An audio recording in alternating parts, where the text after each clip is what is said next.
N24 Kannada ನ್ಯೂಸ್ಗೆ ಸ್ವಾಗತ.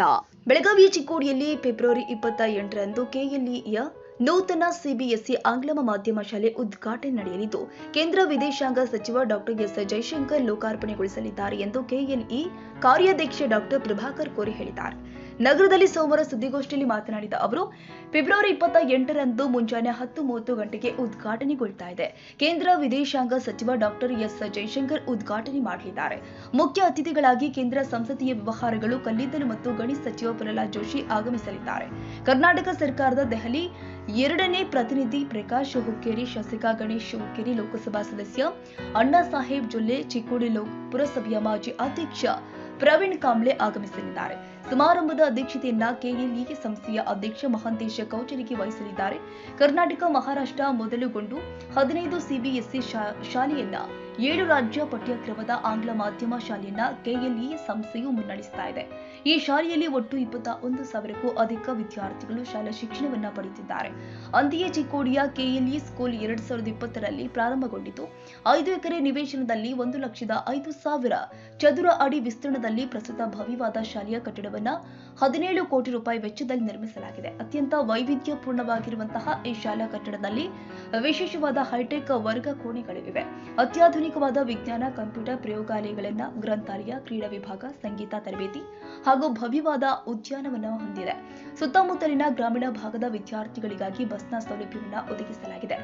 ಆವರಣದಲ್ಲಿ ಸಿಸಿಟಿವಿ ಕ್ಯಾಮೆರಾಗಳು, ವಿದ್ಯಾರ್ಥಿ ಹಾಗೂ ವಿದ್ಯಾರ್ಥಿನಿಯರಿಗೆ ಪ್ರತ್ಯೇಕವಾದ ಶೌಚಾಲಯವನ್ನು ಒದಗಿಸಲಾಗಿದೆ.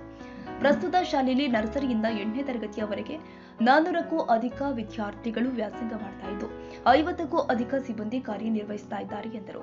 ಕೆಎಲ್ಇ ಸಂಸ್ಥೆ ತಾಲೂಕು ಮಟ್ಟದ 18ನೇ ಸಿಬಿಎಸ್ಇ ಆಂಗ್ಲ ಮಾಧ್ಯಮ ಶಾಲೆಯನ್ನ ನಿರ್ಮಾಣ ಮಾಡಲಾಗಿದೆ. ಈಗಾಗಲೇ ಅಥಣಿ, ಸವದತ್ತಿ, ಬೈಲಹೊಂಗಲ, ಗದಗ, ಹಾವೇರಿ, ನಿಪಾಣಿ, ಮಹಾರಾಷ್ಟ್ರ ಹಾಗೂ ಬೆಂಗಳೂರಲ್ಲಿ ಸಿಬಿಎಸ್ಇ ಶಾಲೆಯನ್ನ ಕೆಎಲ್ಇ ಸಂಸ್ಥೆ ಪ್ರಾರಂಭಿಸಿದೆ ಎಂದರು. ಇತ್ತೀಚಿನ ದಿನಮಾನದಲ್ಲಿ ನೌಕರಿ ಸಲುವಾಗಿ ಶಿಕ್ಷಣ ಪಡಿತಾ ಇದ್ದಾರೆ, ಜ್ಞಾನದ ಸಲುವಾಗಿ ಯಾರು ಕೂಡ ಶಿಕ್ಷಣ ಪಡಿತಾ ಇಲ್ಲ ಅಂತ ಅಸಮಾಧಾನ ವ್ಯಕ್ತಪಡಿಸಿದರು. ಬುಧವಾರ 28 ಫೆಬ್ರವರಿ ಮುಂಜಾನೆ 10 ಗಂಟೆಗೆ ಚಿಕ್ಕೋಡಿಯಲ್ಲಿ ಸುಮಾರು ಖರ್ಚು ಮಾಡಿದ್ದೀವಿ. 17 ಕೋಟಿ ಖರ್ಚು ಮಾಡಿ ಒಂದು ಸಿಬಿಎಸ್ಇ ಶಾಲೆ, ಇದು 17ನೇ ಶಾಲೆ ನಮ್ಮದು. ಕೆಎಲ್ಇ ಸಂಸ್ಥೆಯ 17ನೇ ತಾಲೂಕಾ ಮಟ್ಟದಲ್ಲಿ ಈ ಶಾಲೆಯನ್ನು ಕಟ್ಟಡವನ್ನು ಉದ್ಘಾಟನೆ ಮಾಡಲಿಕ್ಕೆ ಕೇಂದ್ರ ವಿದೇಶಾಂಗ ಸಚಿವರಾದ ಪದ್ಮಶ್ರೀ ಡಾಕ್ಟರ್ ಎಸ್ ಜೈಶಂಕರ್ ಅವರು ಉದ್ಘಾಟಕರಾಗಿ ಬರ್ತಾ ಇದ್ದಾರೆ. ಅತಿಥಿಗಳಾಗಿ ನಮ್ಮ ಸಂಸದ ವ್ಯವಹಾರಗಳ ಕಲ್ಲಿದ್ದಲು ಮತ್ತು ಗಣಿ ಸಚಿವರಾದ ಪ್ರಹ್ಲಾದ್ ಜೋಶಿ ಅವರು ಬರ್ತಾ ಇದ್ದಾರೆ. ಅದರ ಜೊತೆಗೆ ಲೋಕಲ್ ಶಾಸಕರು, ಲೋಕಲ್ ಸಂಸದರು ಈ ಕಾರ್ಯಕ್ರಮದಲ್ಲಿ ಭಾಗವಹಿಸುತ್ತಾ ಇದ್ದಾರೆ. ಇಡೀ ಕೆಎಲ್ಇ ಸಂಸ್ಥೆಯ, ನಾನು ಹಿಂದಕ್ಕೂ ಹೇಳಿದ್ದೆ, ಪ್ರತಿಯೊಂದು ತಾಲೂಕದಲ್ಲಿ ನಾನೊಂದು ಸಿಬಿಎಸ್ಇ ಶಾಲೆ ಪ್ರಾರಂಭ ಮಾಡಬೇಕಂತ. ಈಗಾಗಲೇ ಅಥಣಿಗಾಗ್ಯದ, ಆಮೇಲೆ ಸೌದತ್ತಿ ಆಗ್ಯದ, ಬೈಲೊಂಗಲ್ ಆಗ್ಯದ, ಗದಗ, ಹಾವೇರಿ, ನಿಪ್ಪಾಣಿ, ಮಹಾರಾಷ್ಟ್ರದಲ್ಲಿ ಸೊಲ್ಲಾಪುರ್, ಸುಮಾರು ಎಲ್ಲ ಕಡೆ, ಬೆಂಗಳೂರಲ್ಲಿ 2 ಸಿಬಿಎಸ್ಇ ಸ್ಕೂಲ್ ಆಗಿದ್ದಾವೆ. ಇದು 17ನೇ ಸಿಬಿಎಸ್ಇ ಶಾಲೆ ಚಿಕ್ಕೋಡಿಯಲ್ಲಿ ಉದ್ಘಾಟನೆ ಮಾಡ್ತಾ ಇದೆ. ಇದಕ್ಕೆ ಜೈಶಂಕರ್ ಬರಲಿಕ್ಕೆ ಕಾರಣ ಅಂದ್ರೆ, ಭಾಳಷ್ಟು ನಿಮ್ಮ ಜನರಿಗೆ ಗೊತ್ತಿರ್ಕಿಲ್ಲ, ನಾನು ಯಾವಾಗ ರಾಜ್ಯಸಭಾ ಮೆಂಬರ್ ಆದೆ, ಅವರು ರಾಜ್ಯಸಭಾ ಮೆಂಬರ್ ಇದ್ದರು. ನಾನು ಹೇಳಿದೆ, ಹಿಂಗೆ ಬೆಳಗಾಂ ಜಿಲ್ಲೆಯಲ್ಲಿ ಎಲ್ಲಿ ಯಾವ ಊರು ಅಂತ ಕೇಳಿದ್ರೆ ನಂಗೆ, ಹಿಂಗೆ ಅಂಕ್ಲಿ ಅಂತ ಹೇಳಿದೆ, ಚಿಕ್ಕೋಡಿ ತಾಲೂಕು. ಓ ಅಂಕ್ಲಿ, ನೀವು ಅಂಕ್ಲಿ ಅವರ ಅಂತ ಕೇಳಿದ್ರು. ನಂಗೆ ಆಶ್ಚರ್ಯ, ಅಂಕ್ಲಿ ಇವ್ರಿಗೆ ಅಂತ ಗೊತ್ತಂತ. ಅವರು ಫಸ್ಟ್ 6 ತಿಂಗಳ ಟ್ರೈನಿಂಗ್, ಆ ಕಾಲದಲ್ಲಿ ಇವನ್ ಇಂಡಿಯನ್ ಫಾರಿನ್ ಸರ್ವಿಸ್ ಅವರಿಗೆ ತಾಲೂಕಾ ಮಟ್ಟಿಗೆ ಟ್ರೈನಿಂಗ್ ಕೊಡ್ತಿದ್ರಂತೆ. ಅದಕ್ಕೆ ಅಸಿಸ್ಟೆಂಟ್ ಕಮಿಷನರ್ ಆಗಿ ಸುಮಾರು ಅವರು 8 ತಿಂಗಳು ಚಿಕ್ಕೋಡಿಯಲ್ಲಿ ಕೆಲಸ ಮಾಡಿದ್ದಾರೆ. ಫಸ್ಟ್ ಪೋಸ್ಟಿಂಗ್ ಚಿಕ್ಕೋಡಿಯಲ್ಲಿ ಅವರು, ಯಾರು ಜೈಶಂಕರ್ ಅವರು. ಅದಕ್ಕೆ ಇಲ್ಲ, ನಾನೊಮ್ಮೆ ಬರ್ತೇನೆ ಅಂತ ಹೇಳಿದರು. ನಾನು ಅದನ್ನು ಒಂದು ಸಮಯ ನೋಡಿ, ನಂದು ಬಿಲ್ಡಿಂಗು ರೆಡಿ ಆಗಿದೆ, ಅದಕ್ಕೆ ಉದ್ಘಾಟಕ್ಕೆ ನೀವು ಬರ್ಬೇಕಂದಾಗ ಅವರು ಒಪ್ಕೊಂಡು ನಾಳೆ 28ಕ್ಕೆ ಬರ್ತಾ ಇದ್ದಾರೆ. ಈ ಸ್ಕೂಲು ಹಿಂದೆ ಗುಡ್ಡ ಅದ, ಮುಂದೆ ಸ್ಕೂಲ್ ಅದ. ಭಾಳ 10 ಎಕರೆ ಜಮೀನಲ್ಲಿ ಉತ್ತಮವಾದ ಕ್ರೀಡೆ ಸೌಲಭ್ಯ ಈ ಸಂಸ್ಥೆ, ಈ ಸ್ಕೂಲು ಒಂದು ಆ ಭಾಗದಲ್ಲಿ ಮಾದರಿ ಅಂತ ನಾವು ಇಟ್ಕೊಂಡಿದ್ದೀವಿ. ಆ ಉದ್ಘಾಟನೆ ಕಾರ್ಯಕ್ರಮದ ಸಲುವಾಗಿ ತಮಗೆ ಇವತ್ತು ಹೇಳಲಿಕ್ಕೆ ಬಯಸ್ತಾ ಇದ್ದೀನಿ. ಈಗಾಗಲೇ ಅಡ್ಮಿಷನ್ ನಾವು ಪ್ರಾರಂಭ ಮಾಡಿದ್ವಿ. ಅಲ್ಲಿ ಹೋದ ವರ್ಷ ಅಡ್ಮಿಷನ್ ಪ್ರಾರಂಭ ಮಾಡಿದ್ವಿ. ಈ ಸಲ ಅಲ್ಲಿ ಹುಡುಗರು 400 ಹುಡುಗರು ಓದ್ತಾ ಇದ್ದಾವೆ.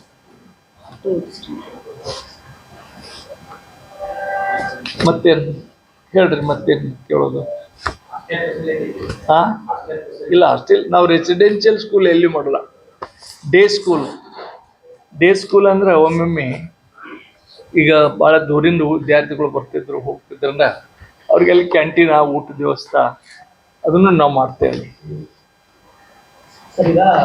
ನಮಗೆ ಖೇಲೋ ಇಂಡಿಯಾ ಸೆಂಟ್ರ್ ಕೊಟ್ಟಿದ್ದಾರೆ. ನಮಗೆ 2 ಸಬ್ಜೆಕ್ಟ್ ಮ್ಯಾಗ ಕೊಟ್ಟಿದ್ದಾರೆ. ಒಂದು ಜುಡೋ, ಮತ್ತೊಂದು ಸ್ವಿಮ್ಮಿಂಗ್ ಅಂತದ. 2 ಸಬ್ಜೆಕ್ಟ್ ಕೊಟ್ಟಿದ್ದಾರೆ. ಅವ್ರ ಟೀಚರ್ ಅವ್ರು ಕಳಿಸ್ತಾರೆ. ಆದ್ರೂ ನಮ್ಮಲ್ಲಿ ಇಲ್ಲಿ ವಿದ್ಯಾರ್ಥಿಗಳು, ಭಾಳಷ್ಟು ವಿದ್ಯಾರ್ಥಿಗಳು ಈಗ ಏಷ್ಯನ್ ಗೇಮ್ದಾಗ ಗೋಲ್ಡ್ ಮೆಡಲ್ ತಂದಿದ್ದಾರೆ. ಅದಕ್ಕೆ ನಾವು ಪ್ರಯತ್ನ ಮಾಡ್ತಾ ಇದ್ದೀವಿ. ಯಾಕಂದ್ರೆ ಟ್ರೈನಿಂಗ್, ಆ ಟೈಪ್ ಆಫ್ ಟ್ರೈನಿಂಗ್ ಟೀಚರ್ ನಮ್ಮ ಕಡೆ ಎಲ್ಲ ಸೌಲಭ್ಯ ಇದ್ರು ಆ ಟ್ರೈನಿಂಗ್ ಕೂಡ ಟೀಚರ್ಗಳು ಇಲ್ಲಲ್ಲ. ಅವ್ರು ಪೋಸ್ಟಿಂಗ್ ಮಾಡ್ತಾರೆ ಅಂತ ಹೇಳಿದಾರೆ. ಮೊನ್ನೆ ನಾ ದಿಲ್ಲಿಗೆ ಹೋಗಿ ಅವ್ರಿಗೆ ಭೇಟಿ ಆದಾಗ ಅವ್ರು ಪೋಸ್ಟಿಂಗ್ ನಾವು ಮಾಡಿಕೊಡ್ತೀವಿ ಬೇಗ ಅಂತ ಹೇಳಿದ್ದಾರೆ. 2 ಸಬ್ಜೆಕ್ಟ್ ಕೊಟ್ಟಿದ್ದಾರೆ ಅವರು.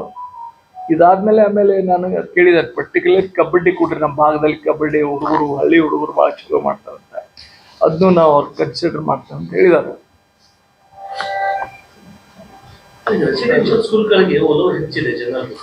ಏನಾಗಿದೆ, ನಾವು ಮಾಡ್ಬೋದು ರೆಸಿಡೆನ್ಷಿಯಲ್ ಸ್ಕೂಲ್ ಮಾಡಕ್ಕೆ ನಮ್ಗೆ ತೊಂದರೆ ಇಲ್ಲ. ಆದ್ರೆ ಏನಾಗಿದೆ, ಇದಿಷ್ಟು ವಾಸ್ಟ್ ನಮ್ದು ಎಜುಕೇಶನ್ ಇದಾಗಿದೆ ಫೀಲ್ಡ. ಎಜುಕೇಶನ್ ಈ ರೆಸಿಡೆನ್ಷಿಯಲ್ ಸ್ಕೂಲ್ಗೆ ಪರ್ಸನಲ್ ಅಟ್ಯಾಚ್ಮೆಂಟ್ ಬೇಕು. ಪರ್ಸನಲ್ ಅಟ್ಯಾಚ್ಮೆಂಟ್ ಆದ್ರೂ ಈಗ ಒಂದು 50 ಎಕರೆ ಐಡೆಂಟಿಫೈ ಮಾಡಿದೀವಿ. ನಾವು ಜಾಗನೂ ತೊಗೊಂಡೇವಿ. ಇಲ್ಲಿ ಇದು ಕೋರ್ಟ್ನಾಗ ನ್ಯಾಯ ಇತ್ತನ್ನ ಹಂಗೆ ಬಿದ್ದದ. ಬೆಳಗಾವಿಗೆ ಒಂದು 50 ಎಕರೆ ತೊಗೊಂಡೇವು ನಾವು. ಅಲ್ಲಿ ಒಂದು ಸ್ವಲ್ಪ ಕೋರ್ಟ್ ನ್ಯಾಯ ಇರೋದನ್ನ ಹಂಗೆ ಬಿದ್ದದ. ಈಗ ಮತ್ತೊಂದು 50 ಎಕರೆ ಐಡೆಂಟಿಫೈ ಮಾಡಿದ್ದೀನಿ. ನೋಡೋಣ ಅಲ್ಲಿ ರೆಸಿಡೆನ್ಸ್ ಸ್ಕೂಲ್ ಮಾಡ್ಬೇಕಂತ ವಿಚಾರ ಅದ. ಅದು ಯಾಕೆ ಮಾಡಿಲ್ಲ ಅಂದ್ರೆ ಕಾರಣ ಅಂದ್ರೆ ಹೇಳಿ, ಪರ್ಸನಲ್ ಅಟೆಂಡೆನ್ಸ್ ಬೇಕಾಗಿತ್ತು ರೆಸಿಡೆನ್ಷಿಯಲ್ ಸ್ಕೂಲ್. ನಮ್ದು ಈಗ ಮಾಸ್ ಆಗಿಬಿಟ್ಟು ಅದಕ್ಕೆ ನಾವು ಸ್ವಲ್ಪ ಅವಾಯ್ಡ್ ಮಾಡ್ತಿದ್ವಿ.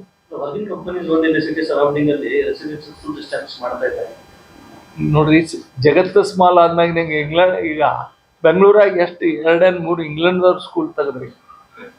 ಓಲ್ಡೆಸ್ಟ್ ಇಂಗ್ಲೆಂಡ್ ಸ್ಕೂಲ್ ಬೆಂಗಳೂರಾಗ ಶುರು ಆಗ್ತದೆ. ಅವ್ರು ಫೀ ಕೇಳಿದ್ದಾರೆ, ನೀವು ಅಟ್ ಕೊಡ್ಲಿಕ್ಕೆ ಸಾಧ್ಯ ಇಲ್ಲ. ಅವ್ರ ಟೀಚರ್ಸ್ ಸ್ಯಾಲ್ರಿನೂ ಹಂಗೆ ಇರ್ತದೆ. ಸಾಕಾದ್ರೆ 16-18 ಲಕ್ಷ ಒಂದು ಇಂಡಸಲ್ಲ ಇವು ಜಿತ್ತುಂದ ಹಿಂಗೆ ಇಂಗ್ಲೆಂಡ್ 18 ಲಕ್ಷ ರೂಪಾಯಿ ಫೀ. ಅವನು ಸ್ಕೂಲ್ ಫೀನ ಹೇಳೋದ. ನನಗೇನು ಹಂಗಲ್ಲ, ನಮ್ಗೇನು ಸ್ಕೂಲ್ನಾಗ ಕೊಲಾಬ್ರೇಷನ್ ಮಾಡ್ಬೇಕಂತ ನನಗೇನು ವರ್ತ್ ಅನ್ಸಿಲ್ಲ. ನಾವು ಅಮೆರಿಕಾದಾಗ ಸ್ಕೂಲ್ನಾಗ ಹೋಗಿ ಬಂದೀವಿ, ಇಂಗ್ಲೆಂಡ್ದಾಗ ಸ್ಕೂಲ್ಗೆ ನಾವು ಹೋಗಿ ಬಂದ್ವಿ ಭಾಳ ಸಲ. ಫೋಲ್ಡ್ ಮಾಡುತ್ತೆ ಆ ಥರ. ಸೊ ಜಾಬ್ ಆಮೇಲೆ ಎಲ್ಲೇ ಸ್ಕಿಲ್ ಇಲ್ಲ ಅಲ್ಲೇ ಇದು ರಿಪ್ಲೇಸ್ ಆಗೋದು. ಬಟ್ ಕಂಪ್ಲೀಟ್ ಹ್ಯೂಮನ್ ಅದನ್ನ ರಿಪ್ಲೇಸ್ ಮಾಡೋಕ್ಕಾಗಲ್ಲ.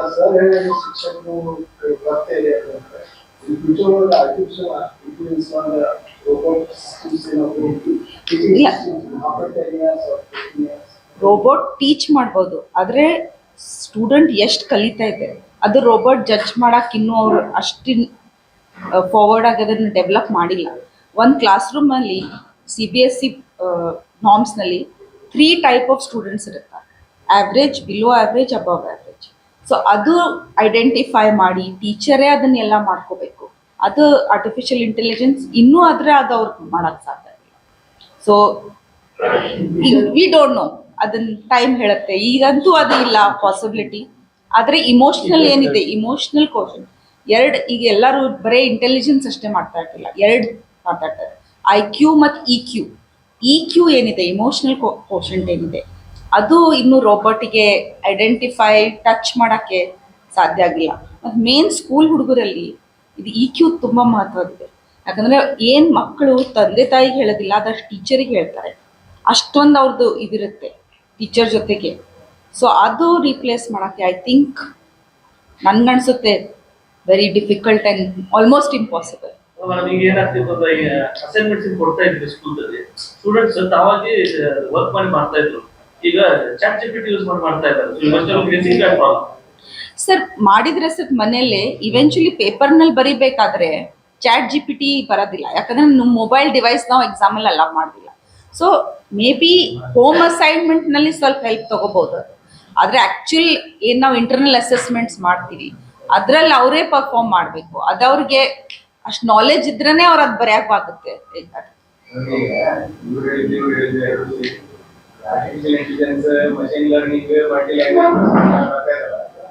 ನಿಮ್ಮ schools at least premier schools ಏನಿದ್ದಾವಲ್ಲ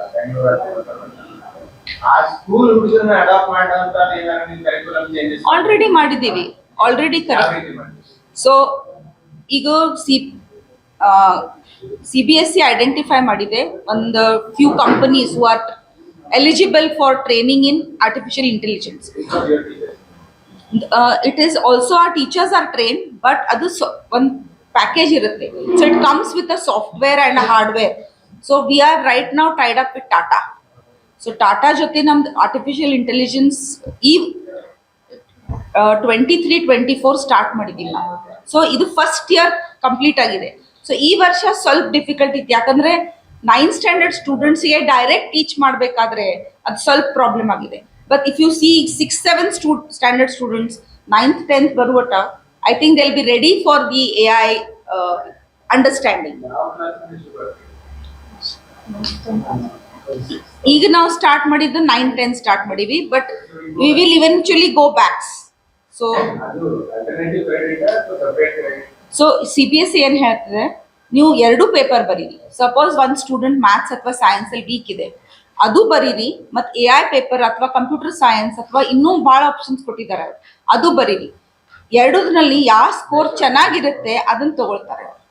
so option ಸ್ಟೂಡೆಂಟಿಗೆ ಇವತ್ತಿದೆ, ನಮ್ಮ ಟೈಮಿಗೆ ಅದೆಲ್ಲ ಇರಲಿಲ್ಲ. So students are lucky in that way. Especially ಈಗ ಆರ್ಟ್ಸ್ ಸ್ಟೂಡೆಂಟ್ಸ್ ಅಥವಾ ಮಾಡಬೇಕಾದ್ರೆ ಅವ್ರು ಮ್ಯಾಥಮೆಟಿಕ್ಸ್ ಬಿಡ್ಬೋದು, ಅದು ಬಿಟ್ಟರೆ they can do computer science ಅಥವಾ artificial intelligence. All schools right from ಅಂಕ್ಲಿ. ನಮ್ಮ ಬೆಂಗಳೂರು ಸ್ಕೂಲಲ್ಲಿ ಏನು ಪ್ರೋಗ್ರಾಮ್ ನಡೀತಾ ಇದೆ ಅದೇ ಪ್ರೋಗ್ರಾಮ್ ನಮ್ಮ ಅಂಕ್ಲಿ ಸ್ಕೂಲಲ್ಲಿ ನಡೀತಾ ಇದೆ, ಯಾವುದೂ ವ್ಯತ್ಯಾಸ ಇಲ್ಲ. ಅಂಕ್ಲಿ ಅನ್ನೋರ ನಮ್ಮೂರ ಅದು ಅಂಕ್ಲಿ ಯಾಕಂದೆ ಅಂದ್ರೆ ಇಟ್ಸ್ ದ ಮೋಸ್ಟ್ ಗ್ರಾಮೀಣಲ್ಲಿರೋದು ಸ್ಕೂಲ್ ಅದು ಅಂಕ್ಲಿ ಇದೆ. ಸರ್ ಬನ್ನಿ ಸರ್. ಈ ಸುದ್ದಿಗೋಷ್ಠಿಯಲ್ಲಿ ಡಾಕ್ಟರ್ ಪ್ರೀತಿ ದೊಡ್ಡಪಾಡ, ಡಾಕ್ಟರ್ ದೀಪಾ ಮೆಟೆಕು, ಡಾಕ್ಟರ್ ಸುನೀಲ್ ಜಲಾಲಪುರೆ ಹಾಗೂ ಕಾರ್ಯದರ್ಶಿ ಬೇಜಿ ದೇಸಾಯಿ ಉಪಸ್ಥಿತರಿದ್ದರು. ತಾಜಾ ಸುದ್ದಿಗಾಗಿ ಟಿವಿ 24 ನ್ಯೂಸ್ಗೆ ಸಬ್ಸ್ಕ್ರೈಬ್ ಮಾಡಿ ಮತ್ತು ಬೆಲ್ ಐಕಾನ್ ಒತ್ತಿ ತಪ್ಪದೇ ಲಿಂಕ್ ಶೇರ್ ಮಾಡಿ.